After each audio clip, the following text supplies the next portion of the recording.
Então, Toninho do Diabo é figura, maluco, doido, louco. Uma coisa que me deixa curioso do que você falou no início da conversa é as paradas das magias. Uhum. E como foi essas suas experiências com magias dentro do satanismo? Que isso é magia curioso. que você tentou e deu certo? Tem... Eu não posso ensinar magia Não, não aqui, mas ensina. eu vou não precisa ensinar. Fala como... Até porque essa porra deve ser super complexo. Não eu ia fazer sem querer uma hora na minha vida. Não, tem as mais simples, é que nem fazer mágica, tá?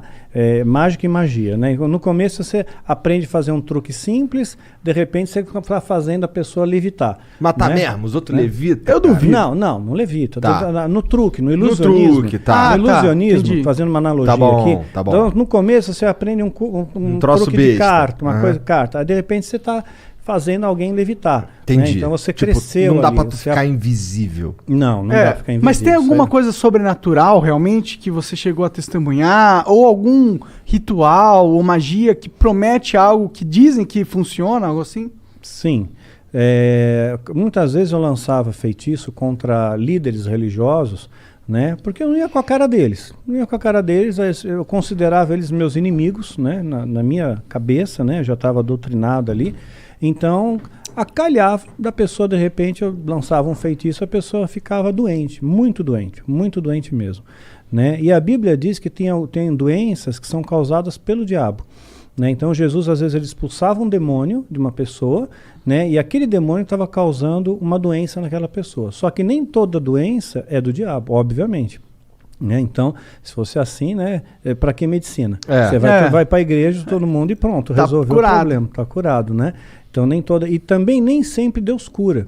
Né? Então, às vezes a pessoa tem uma doença, ela acha que é do diabo, pôs na cabeça dela que é do diabo e que ela tem que fazer, sei lá, uma libertação, uma quebra de vinho, quebra de maldição hereditária, aquela coisa toda. E não é uma doença natural e Deus não vai curar ela. Não vai, por mais fé que ela tenha, Deus não vai curar. Tem alguns caras na Bíblia mesmo que morreram de doença, né? Eliseu, aquele cara... Eliseu, quem mais? Morreu da doença que ele tinha. Eliseu, ele recebeu a porção dobrada de Elias, que era o profeta, que era o cara, que era o top das galáxias, né? Que fez o sol parar. Né, pois é. Então... Caralho, tá manjando, hein? Sua mãe contou muitas coisas. Pois é. Então, você vê quanta coisa que tem. Eu espero que tenha sido Elias mesmo, não tenha falado merda. Então, Eliseu morreu da doença que ele tinha.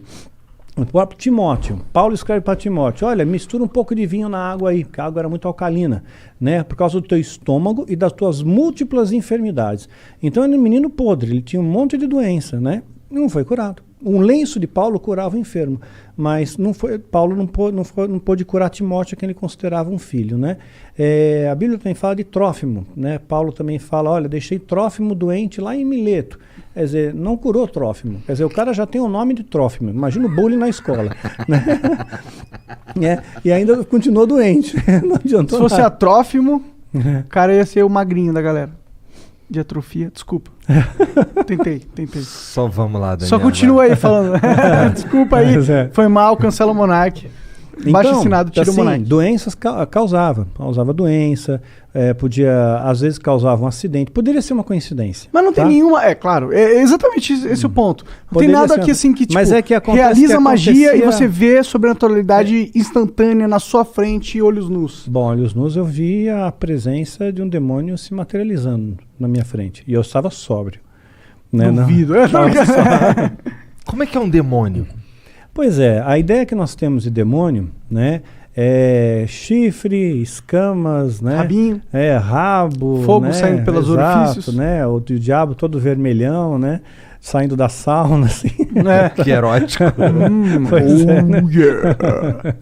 Então, mas não, né, é um ser que parece, que aparecia para mim, o Abraxas, que apareceu para mim algumas vezes, ele tinha um formato semelhante, tá? Semelhante. Não consigo descrever isso aí em poucas palavras. Você tem filho, você deve ter assistido Como Treinar o Seu Dragão. Sabe o Banguela? Sei. Então, mais ou menos parecido com o dragãozão. Banguela. Parecido com o Banguela. Mas tinha um olhar assim, né? O olhar que pegava era um olhar muito profundo, era como se não tivesse olhos, era como se fosse um buraco. né? Fosse um buraco que te hipnotizava aquilo ali, né? Porra, E você tu não sentia ficou com uma... cagaço quando tu viu pela primeira vez, não? Não, eu fiquei orgulhoso, porque ele atendeu meu pedido, né? Porque eu invoquei, eu Cara, fiz a tu invocação... chamou o cara, meu? Eu fiz a invocação, né? E ele veio. Então, quer dizer, eu me senti muito orgulhoso, Dá muito pra tu fazer a prestigiado. invocação e ele não vir? Porque ele não tá afim? Poderia Pelo jeito. acontecer. Poderia Como que é uma acontecer. invocação de um demônio? Não precisa dar detalhe, mas tipo... É complexa. Tem bastante detalhe. Detalhe. E Quer dizer, muitos um ritualzinho materiais, vai? Muitos materiais. Materiais raros? Alguns raros. Entendi. Alguns raros. Então é um ritualzinho de pelo menos aí umas 3 horas, 4 horas. De né? ritual rolando, não é de preparação. Não, de ritual rolando pra ter invocação em si. Entendi, caralho. E aí ele se materializa, tipo, ele só aparece?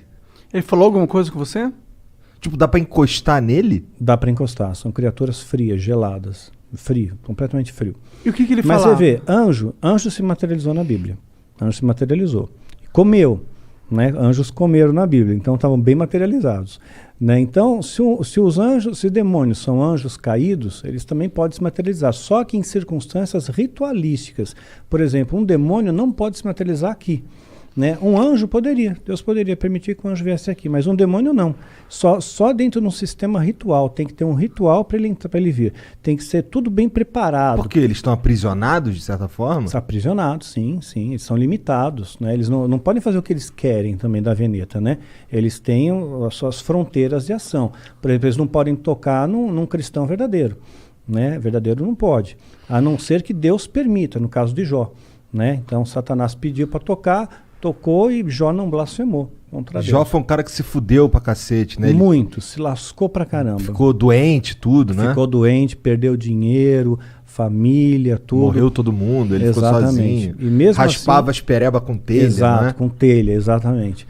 E no final Deus recompensa ele, né? E ele, no final, Jó chega a dizer, antes eu conhecia Deus de ouvir falar, agora eu vejo com os meus olhos, né?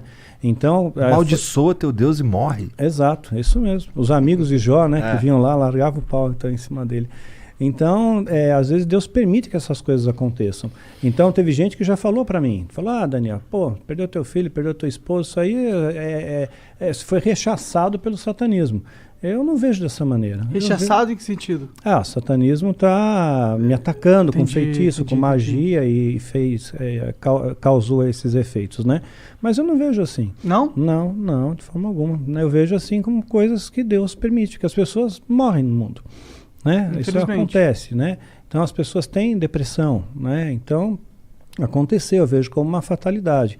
E mesmo se fosse no caso como Jó, né? Vamos supor que o demônio tivesse pedido permissão para Deus, olha, deixa eu tocar lá no Daniel, né? Porque vamos ver se realmente ele segura a onda, vamos ver se ele é cristão de verdade, vamos ver se ele não vai se rebelar contra Deus, né? Depois se eu tirar dele o que ele tem de mais precioso, né? Que era o meu filho, né? Principalmente, né? Então tirou. Aí eu nunca me rebelei, nunca questionei a Deus, nunca briguei com Deus, né? Eu sempre costumo fazer a oração que Jesus nos ensinou como modelo do Pai Nosso, né? E dentro dessa oração está escrito, olha, Pai, seja feita a tua vontade, assim na terra como no céu. Né? E essa é a minha oração, seja feita a sua vontade, não é a minha, é a tua. Se a tua vontade é essa, que a minha esposa partisse naquele dia 30 de maio, pronto, foi 30 de maio, é o dia que Deus escolheu. Né? Então eu descanso nele, ok? E tudo tem que ter um propósito, porque eu escapei da morte 2 vezes. Né? Então por 2 vezes escapei da morte. Então, olha, eu diria que 3, se contar da vez que reagiu a arma lá do cara. Se contar nessa 3, porque ali 2 vezes, né? Então, assim que eu vi a morte de perto, né? Você sente o cheiro da morte de perto, né? E então, quer dizer, se eu não fui, é porque tem algum propósito aqui ainda, tem alguma coisa ainda para fazer aqui. E quando terminar esse propósito, aí Deus me leva. Era alguma coisa ligada a esse assunto de satanismo e tal, que tu quase morreu, ou não tinha nada a ver? Não. Teve uma das ocasiões, por exemplo, foi no ano passado, né? Foi dia 30 de novembro do ano passado, ia entrar dezembro foi o mês que meu filho partiu, né, dia 22 de dezembro, então eu estava muito angustiado com aquele negócio, poxa, vai entrar dezembro, mais um Natal, mais um final de ano, aí eu tomei um monte de comprimido para dormir, eu só queria dormir, eu não quis matar, né, meu interesse não era morrer, só que eu acabei aspirando e tive uma pneumonia aspirativa e entrei em coma profundo, né? Caralho. Pois é, fiquei 22 horas em coma profundo, entubado, acordei entubado no hospital, Caralho. assim. Então, ali Foi você dormir sente... na tua cama e acordou entubado. Acordei entubado. Né? E é muito horrível, né? Você acordar com um tubo na boca. Deve ser, cara. Deve ser assustador em primeiro lugar. Indescritível, indescritível. Porque até o momento acho que você tava só dormindo. Pois é, eu tava dormindo de boa, a gente se acorda, tubo na boca, né? Um ambiente diferente, onde eu tô, quem sou eu, né? Que doideira. É. Mas, tá. Pra que tu chamou o Abraxas, cara? Então, eu queria testar o ritual de invocação. Porque se eu conseguisse que ele aparecesse, eu ganharia méritos dentro da Irmandade. Tinha alguém testemunhando ali? Não, não tinha. Não tinha, mas a minha palavra valia porque, supostamente, esse demônio validaria essa palavra, né, para o sumo sacerdote. Né? Então eu fiquei muito orgulhoso com aquilo. Então a primeira coisa que eu perguntei para ele, né, eu toquei, vi para ver se era real, né, gelado, frio, né, e me olhava fixamente nos olhos, né, mas eu não conseguia olhar por muito tempo, né. Ele era da tua altura? Não, estava mais alto que eu, mas estava como se estivesse ajoelhado, sabe? Tá. Né? Como se estivesse ajoelhado, não, ajoelhado, sentado sobre os joelhos. Tá. Ele tinha quatro membros? Sim, sim, sim. Assim, o Banguela lá, ele não é bípede, mas ele era bípede? Sim, bípede. Entendi. Né? Sim, tinha pernas, braços, né? Sentou, né? Forte, braceletes que pareciam braceletes de ouro, era dourado, né? Não sei se de ouro de verdade, não. Tá. Né? Dá para morder assim, tipo assim. É para valer, né? E a única coisa que eu perguntei foi se os animais eles iam para o céu, né? Perguntei, os animais vão para o céu, né? Porque eu tinha essa preocupação, será que os animais vão para o inferno? O animal é bonzinho, ele não pode ir para o inferno. Então eles estão todos no céu, né? Eu só fiz essa pergunta, né? Sei lá, uma pergunta besta, né? Que veio na minha cabeça. Interessante a pergunta até. Mas eu fiquei no vácuo, eu não tomei resposta nenhuma e ele desapareceu. E olha lá, ele, porra, tu me chamou pra isso, meu irmão? Caralho! Vai tomar no cu, porra! Eu queria a porra da tua alma, não quero só um quiz aqui, eu sou o dicionário Aurélio da divindade, porra.